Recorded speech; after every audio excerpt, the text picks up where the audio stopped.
Isabelle Bresse, Sud Radio, c'est vous. c'est vous. Bonjour à tous, aujourd'hui nous allons donc parler malbouffe. Et oui, en France, depuis les années 50, figurez-vous que le prix des fruits et légumes frais a augmenté beaucoup plus vite que l'indice général des prix et le prix des corps gras beaucoup moins vite. Résultat, les calories grasses et sucrées n'ont jamais été aussi peu chères et par conséquent aussi omniprésentes. L'obésité, les maladies cardiovasculaires, le diabète, les cancers et le cholestérol sont les conséquences directes de cette malbouffe. Cependant, ce n'est pas une fatalité. Comment survivre dans cette jungle industrielle? Peut-on bien se nourrir sans que cela coûte plus cher? Quelles sont les bonnes habitudes à adopter et les idées préconçues contre lesquelles lutter? La réponse tout de suite avec nos spécialistes. Et bien sûr, si vous voulez témoigner ou poser vos questions en direct avec nous, n'hésitez pas à nous rejoindre au 0826 300 300 car Sud Radio, c'est... Alors nous sommes à l'antenne avec Simon. Simon, bonjour, bienvenue sur Sud Radio. Bonjour. Simon, alors vous avez 27 ans, vous êtes intermittent du spectacle à Paris. Oui, c'est ça, tout à fait. Et vous, la malbouffe, ça vous parle particulièrement, si j'ai bien compris. Alors, c'est que ça me parle dans le sens où, comme je suis intermittent, que j'ai pas forcément toujours un très grand budget devant moi, c'est vrai que je suis pas le premier à toujours me nourrir de 5 fruits et légumes par jour notamment, de me faire des plats à base de légumes ou autres, ou même de viande et de poisson. Et moi, je voulais dire que la malbouffe, certes, c'est sûr que c'est pas très bon, notamment quand c'est sujet à l'obésité. Mais par contre, je voulais juste dire qu'il y a un petit diktat à côté qui nous dit qu'il faut manger 5 fruits et légumes, qu'il faut manger du poisson, qu'il faut manger de la viande. C'est très bien de se nourrir ça, mais ça coûte cher aussi, ça coûte très cher. Eh oui, c'est bien le problème. C'est ce que je disais d'ailleurs au début de cette émission. C'est-à-dire que depuis les années 50, le prix des fruits et légumes frais a augmenté beaucoup plus vite que l'indice général des prix. Et du coup, c'est vrai que malheureusement, la malbouffe est ciblée chez les personnes qui ont un budget un peu moins élevé pour se nourrir. Et vous en faites partie. Alors vous, au quotidien, vous nourrissez comment? Est-ce que vous mangez des fruits et légumes toutes les semaines au moins? Non, pas forcément, non. Et pour autant, ça se passe très bien. Mais non, je suis pas le premier à manger notamment des fruits, pas énormément. Là, c'était l'été, j'ai mangé pas mal de choses à base de tomates, des choses comme ça. Mais quand il s'agit de l'hiver notamment, j'achète quasiment jamais de fruits. Et je me fais pas beaucoup de plats à base de légumes non plus, quoi. Moi, nous sommes avec Simon, nous sommes avec Sylvia Kahn qui est auteure et comédienne et qui nous accompagne tout au long des émissions. Elle nous fait des petits bilans de nos émissions. Sylvia, vous aviez une question? Oui, alors bonjour Simon. Alors j'ai un petit truc pour vous. Je ne sais pas si on peut citer à l'antenne l'enseigne qui le fait, mais vous pouvez trouver maintenant pour 1 euro des fruits et légumes moches. Ah oui, alors les fruits et légumes moches, voilà, autant on n'a pas parfois envie de se taper une meuf moche, mais je crois que c'est Auchan qui le fait, mais je suis plus très sûre. Mais en tout cas, voilà, les fruits et légumes moches sont très bons. Au départ, on ne les vendait pas, ils allaient à la destruction. Et maintenant, pour 1 euro, vous avez des fruits et légumes moches et qui paraît sont délicieux, mais n'étaient pas à la vente parce qu'ils étaient trop laids. Voilà. Oui, alors, est-ce que c'est... Alors, fruits et légumes moches, je regarde tout de suite et je vais mettre l'indication sur le Facebook de l'émission. Est-ce que... Oui, je suis trop forte. Comment on ferait sans vous? Mais je ne vous le fais pas dire, Sylvia. Simon, est-ce que c'est juste une question de budget, le fait que vous ne mangiez pas de fruits et légumes? Non, c'est aussi une question de goût. Je suis, on va dire, très simple pour ce qui est de la nourriture. Moi, un plat de pâtes me va très bien. Je suis pas du tout compliqué. C'est vrai que je suis pas un grand fanat de base des fruits et des légumes. Mais c'est vrai que là, en plus, je trouve que dans la société dans laquelle on vit aujourd'hui, on n'arrête pas de nous dire qu'il faut manger bio, c'est cher, qu'il faut manger 5 fruits et légumes. On nous dit même pas, l'idéal serait d'avoir 5 fruits et légumes. On nous dit, il faut manger 5 fruits et légumes. Et moi, je trouve que c'est un petit peu révélateur de la société dans laquelle on vit, où on nous dit de pas faire ci, de ne pas faire ça. Et ben notamment pour ce qui est de la nourriture. Moi, je considère que c'est très bien de manger des fruits et légumes, je dis pas le contraire. Mais c'est pas un mal non plus de ne pas forcément en manger. Bien sûr. Donc votre alimentation se compose de quoi exactement? Ça peut être vraiment des choses toutes simples, comme j'ai dit auparavant, c'est-à-dire des plats de pâtes qui peuvent être plus ou moins variés. Mais ça peut être pizza, ça peut être un peu de viande de temps en temps. Bon, après, je vous l'avoue, je suis pas un grand cuistot, j'ai pas une passion pour la cuisine. On n'avait pas deviné. Non, j'ai pas l'amour de la cuisine. Moi, la cuisine, c'est plus pour me nourrir, plus que pour me faire plaisir et de me faire un bon plat. Et c'est culturel chez vous? C'est-à-dire que dans votre famille, vos parents faisaient pas? Non, au contraire, ma mère est très cuistot. Donc là, du coup, comme je l'ai vu pendant les vacances, ça m'a permis de manger des bons plats. Mais non, ma mère adore la cuisine, fait des très bons plats. Mon frère aussi est plutôt bon cuisinier. J'ai des gens de mon entourage qui aiment la cuisine. Non, c'est juste la cuisine, c'est comme le jardinage. Pour moi, c'est si on n'aime pas, ça sert à rien de se forcer à faire, quoi. Bah, Même si parfois il faut, mais je veux dire, on peut ne pas aimer cuisiner comme on peut aimer cuisiner. Et je pense que voilà, la cuisine, si on aime de base pas aimer faire du tout la cuisine, je pense que ça sert à rien de se forcer à se faire des plats très variés, très très compliqués entre guillemets. Mais vous n'avez pas de problème de poids ou différents problèmes de santé ? Du tout. Depuis que je suis jeune, j'ai aucun problème de poids, j'ai pas de diabète, j'ai pas de maladie, pas d'allergie, je n'ai rien du tout. Non, au contraire, je me porte très très bien. Donc c'est pour ça que je voulais aussi dire que voilà, c'est pas parce qu'on ne mange pas forcément sain avec des fruits et légumes qu'on se porte forcément mal. C'est ça que je voulais aussi dire. Alors effectivement, on est également avec Michel Delon. Bonjour, bienvenue sur Sud Radio, Michel. Oui, bonjour Isabelle, bonjour à tous. Vous vous occupez d'un blog qui est formidable, dans lequel il y a énormément d'informations, qui s'appelle boncoinsanté.com. Voilà, en fait, c'est le blog qui dénonce. Le blog qui dénonce. Vous entendez le témoignage de Simon. Est-ce que c'est le genre de choses qui vous reviennent aux oreilles sur votre blog ou ailleurs ? 1, des problèmes d'argent. 2, des problèmes de temps, de goût, etc. qui font qu'on se nourrit de plus en plus mal. Oui, voilà, tout à fait. Simon nous dit ce que disent la majeure partie des gens. En fait, on n'a pas le temps, on aime mieux ça que d'autres choses, etc. Le bio, c'est cher. Donc c'est vrai que, comme dit Simon, je crois que 27 ans, Simon, hein, c'est ça ? Oui, c'est ça, 27 ans. Voilà, donc 27 ans, très jeune. Donc il faut comprendre que ne pas manger correctement, ça va nous amener des soucis de santé, mais plus tard. Hein, c'est bien plus tard. Bien sûr, il se porte bien à 27 ans. Imaginez simplement, moi je fais souvent la comparaison avec une voiture. Hein, si vous mettez du super dans une voiture diesel, votre voiture, au bout de quelques kilomètres, elle va tomber en panne. Par contre, l'organisme humain, il est mieux foutu que ça, en fait, si on peut dire. Et tout ça va mettre un petit moment avant de se dérégler. Donc les gens ne comprennent pas pourquoi, finalement, on devrait manger mieux. Mais moi, je suis en bonne santé, donc je continue à manger ce que je mange. Il y a une prise de conscience à avoir. Alors il y a des gens qui ont des effets immédiats parce que effectivement, je le disais tout à l'heure, l'obésité, les maladies cardiovasculaires, le diabète, les cancers, le cholestérol, etc. sont des conséquences directes de cette malbouffe. En quoi est-ce que l'obésité a augmenté ? C'est un véritable poison cette malbouffe finalement. Oui, c'est un poison, on va dire que c'est un poison à moyen et à long terme, parce qu'en fait, dans la tête des gens, quand on parle malbouffe, la plupart se disent, oui, c'est les fast-food, la restauration rapide, hein, on va pas citer de nom, mais tout le monde comprend ce que je veux dire par là, alors que la malbouffe aujourd'hui se cache partout dans ce qu'on appelle l'alimentation industrielle. D'accord ? Ça c'est vrai. Donc, voilà, je voudrais juste, c'est pas le propos, c'est pas pour raconter ma vie, mais cet hiver pour la première fois, j'ai cuisiné moi-même des fruits et légumes, j'ai fait mes soupes moi-même, etc. J'ai perdu 2 kilos sans rien faire. Et je n'ai pas été malade de l'hiver. Et en regardant les compositions, effectivement, on s'aperçoit que dans les soupes soi-disant bio, etc., il y a des sucres ajoutés, il y a des conservateurs, il y a tout plein de trucs qui sont pas forcément très bons, j'imagine, pour la santé, non ? Oui, voilà, tout à fait. Les industriels l'ont bien compris. On est dans une mode du bio. Hein, c'est un petit peu une mode, et on est dans ce qu'on appelle nous spécialistes en fait le bio business, c'est-à-dire que c'est un bio qui n'a rien à voir avec le naturel. C'est pour ça que moi j'aime plus non plus le mot bio. On va surtout parler de naturel en fait, revenir à comme vous disiez tout à l'heure avec les années 50, hein, à l'agriculture saine, naturelle, etc. Donc c'est un effet de mode le bio. L'important, ce qu'il faudrait bien comprendre, c'est que les gens refassent la cuisine eux-mêmes, même s'ils n'ont pas le temps. Il y a des petites choses toutes simples, sans nécessairement, comme disait Simon tout à l'heure, qu'il n'avait pas le temps de cuisiner des plats compliqués, mais simplement, comme vous le disiez Isabelle, avec une petite soupe, voilà, des légumes frais, bio, de saison. Oui. C'est important que ça soit de saison, parce que les gens ne comprennent pas. Aujourd'hui, on veut manger des fraises toute l'année, on veut manger des melons toute l'année, des tomates toute l'année. Mais ce qu'il faut comprendre, c'est si déjà le produit n'est pas bio, il va être enrichi aux pesticides divers et variés, plus tous les traitements de conservation. Donc dès l'instant qu'il arrive dans votre assiette, il a perdu tous ses nutriments, toutes ses vitamines essentielles. Donc en fait, ça n'a plus rien à voir avec un produit sain, ce qu'on appelle un produit santé. Bah oui, c'est sûr. On dit également que la malbouffe est partout, donc on le disait effectivement dans les produits bio, etc. Mais est-ce que ça veut dire que même dans les produits dont vous venez de parler, il faut faire attention, les produits bio, les légumes bio, etc. Il faut aussi faire attention ?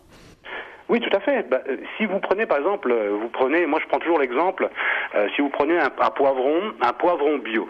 D'accord, un poivron bio qui va venir d'Espagne. Donc ce poivron va être déjà mis en place, cultivé avec certaines méthodes. En plus, il va y avoir le transport pour amener votre poivron en France ou dans le nord de l'Europe. Donc il va avoir des traitements spécifiques.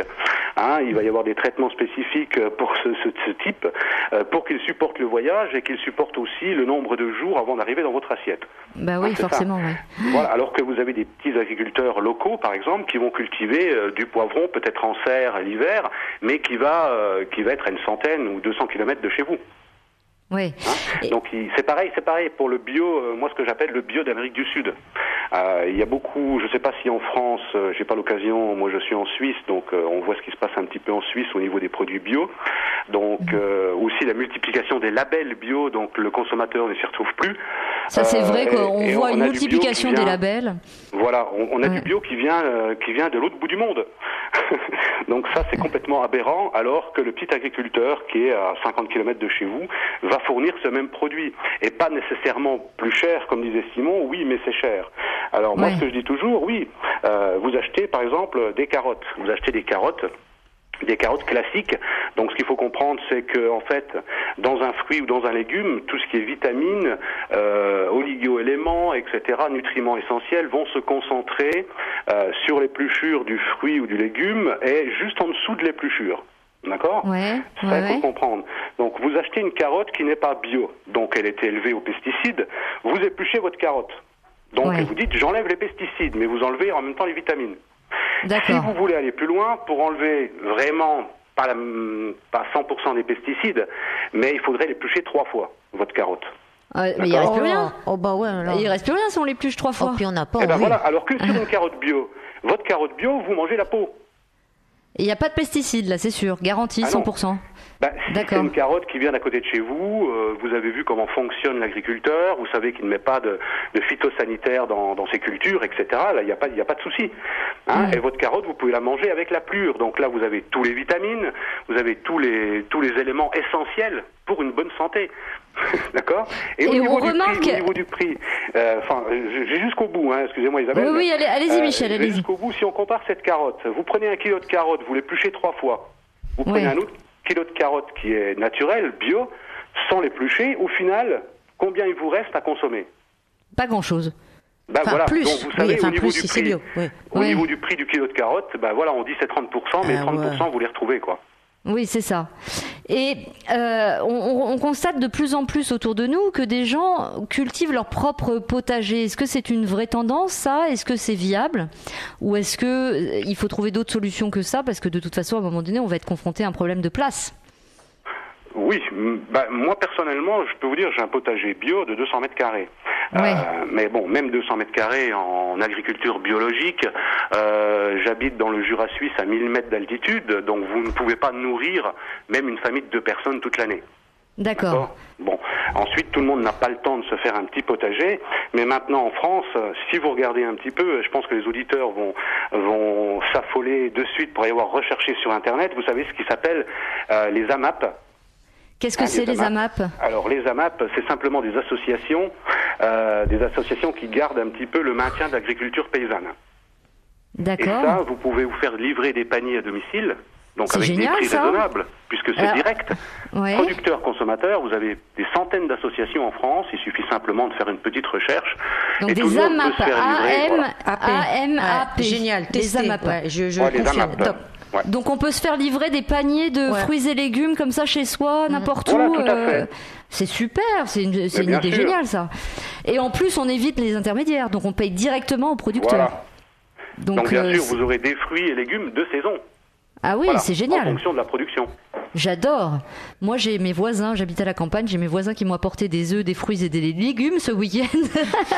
Et je dois dire que ça n'a pas le même goût. D'ailleurs, pourquoi est-ce qu'ils n'ont pas le même goût ? Ce sont vraiment les pesticides, les transformations qu'on y apporte, etc., qui changent le goût des fruits et légumes, Michel ? Oui, tout à fait. C'est un tout en fait. C'est les méthodes de conservation, les méthodes de culture, plus tous les pesticides, les engrais, etc., etc. Quand vous faites de leur sol, par exemple, je reprends encore un petit peu la comparaison avec mon poivron de tout à l'heure qui vient d'Andalousie. Vous prenez un poivron bio, entendons-nous bien, même dans le bio. Vous coupez votre poivron. Il n'y a pas de jus, ça suinte pas, c'est sec. Vous prenez un poivron bio qui est cultivé, on va dire dans l'est de l'Europe, soit des Pays-Bas, soit de la Suisse, soit de l'Italie, ou soit en France, avec les bonnes agricultures biologiques. Vous coupez votre poivron, il est juteux, vous le sentez déjà quand vous le coupez, quoi. Vous avez déjà envie d'en manger. Ah bah c'est sûr. Voilà. C'est sûr. Et ça, c'est de plus en plus compliqué à trouver. Michel, vous restez bien avec nous. On va continuer cette discussion dans quelques instants. Encore plein de conseils, plein d'astuces pour ne pas payer trop cher et pouvoir manger sans passer par la malbouffe. Simon, merci 1000 fois d'avoir témoigné, d'avoir été avec nous sur Sud Radio. Merci pour votre témoignage. Et si, comme Simon, vous voulez témoigner, un seul numéro, 0826 300 300. Ou alors le Facebook de Sud Radio, c'est vous. À tout de suite. Sud Radio, c'est vous. C'est vous. Isabelle Brasse. Et nous sommes de retour pour parler de malbouffe. On l'a vu depuis les années 50, le prix des fruits et légumes frais a augmenté beaucoup plus vite que l'indice général des prix. Du coup, évidemment, on consomme plus de calories grasses et sucrées puisqu'elles sont beaucoup moins chères. Et du coup, on rencontre plus d'obésité, de maladies cardiovasculaires, de diabète, de cancer, de cholestérol. Bref, c'est très compliqué aujourd'hui de réussir à manger correctement. On est avec Michel Delon du site boncoinsanté.com. D'ailleurs, c'est un site ou un blog, Michel? C'est un site, hein? Alors en fait, il y a les deux. Vous avez le site et vous avez le blog en fait. Boncoinsanté.com. Voilà, juste une petite chose pour que nos auditeurs comprennent bien. En fait, moi je suis naturopathe sur la Suisse et je me suis lancé dans la naturopathie en fait il y a un peu plus de 5 ans. Et en mettant le doigt dans l'engrenage, il a fallu, au bout d'un moment, dénoncer un petit peu toutes les pratiques de l'industrie agroalimentaire. Donc en fait, le blog est survenu comme ça naturellement et maintenant il y a plus de 600 articles au niveau de l'alimentation, entre autres. Est-ce que l'obésité a réellement augmenté à cause de la malbouffe, Michel ? Oui, tout à fait. C'est un indice, c'est un des plus gros indices, qui a fait qu'augmenter l'obésité. Mais comme je disais tout à l'heure, la machine humaine est tellement bien faite qu'on peut monter comme ça à des obésités morbides dépassant les 200 kilos. Oui, et ça uniquement à cause des produits qu'on injecte dans ce qu'on mange et qui sont très mauvais pour la santé, les sucres, les matières grasses, etc. On arrive à une alimentation qui est complètement déséquilibrée finalement et qui déséquilibre notre organisme. Voilà, donc on parle beaucoup du sucre, on parle beaucoup du sel, on parle beaucoup du gras, tout ce qui est graisse saturée, etc., etc. Mais on parle très peu de tout ce qui est additif alimentaire, tout ce qui est glutamate monosodique, tout ce qui est aspartame, plus tous les autres additifs qui sont mélangés à cette nourriture industrielle. Donc justement pour minimiser les coûts. Maintenant, il faut on parlait tout à l'heure du prix avec Simon, il faut que les gens qui ont de moins en moins de revenus puissent s'alimenter, puissent manger de tout. Donc les industriels l'ont bien compris, donc on abaisse les coûts de production en rajoutant tout un tas d'additifs, donc qui sont loin d'être naturels, bien sûr, bien sûr. Donc juste pour vous donner une petite idée, dans l'industrie agroalimentaire, il y a environ 400 produits additifs autorisés qui sont supposés être mentionnés sur les étiquettes. Supposé. Mais à partir de là, les industriels utilisent plus de 4000 additifs, d'accord, qui ne sont pas obligés de mentionner sur l'étiquette. Oui, Sylvia Kahn. Donnez-moi leur nom là. Je les note là. Allez, on y va. 4000.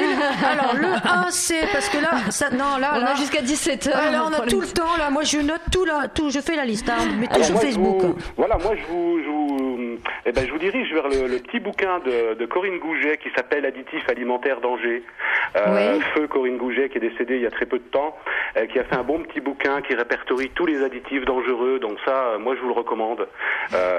Michel Delon, est-ce que il y a un moyen de bien manger sans se ruiner? Alors on a parlé des AMAP, est-ce que il y a d'autres trucs qu'on peut connaître pour effectivement éviter la malbouffe sans faire mal au portefeuille? Parce que il faut quand même le dire, la plupart des gens qui nous écoutent n'ont pas forcément les moyens d'investir dans des produits chers toutes les semaines, surtout quand on a des enfants, une famille, etc.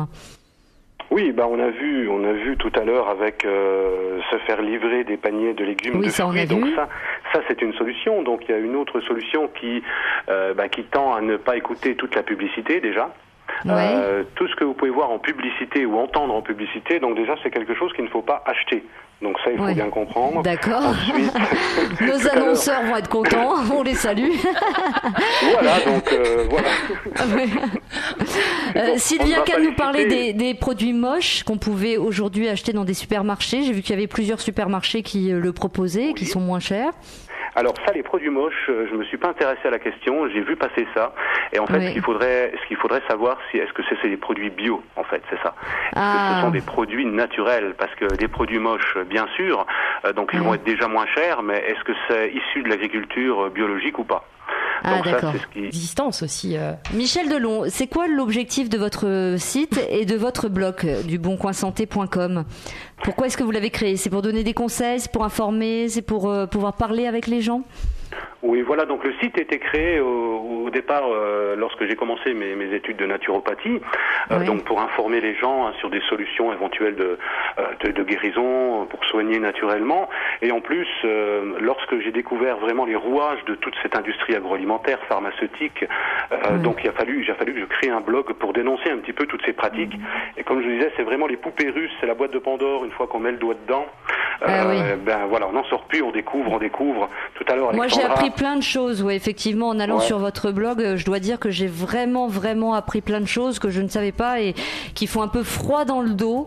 Et j'invite vraiment tout le monde à aller voir le boncoinsanté.com pour s'informer déjà, et puis pour savoir comment faire pour mieux manger, pour éviter cette malbouffe, et puis pour faire aller mieux l'économie également, parce que je pense que c'est aussi le point de départ de tout. Merci en tout cas Michel Delon d'avoir été avec nous tout au long de cette émission.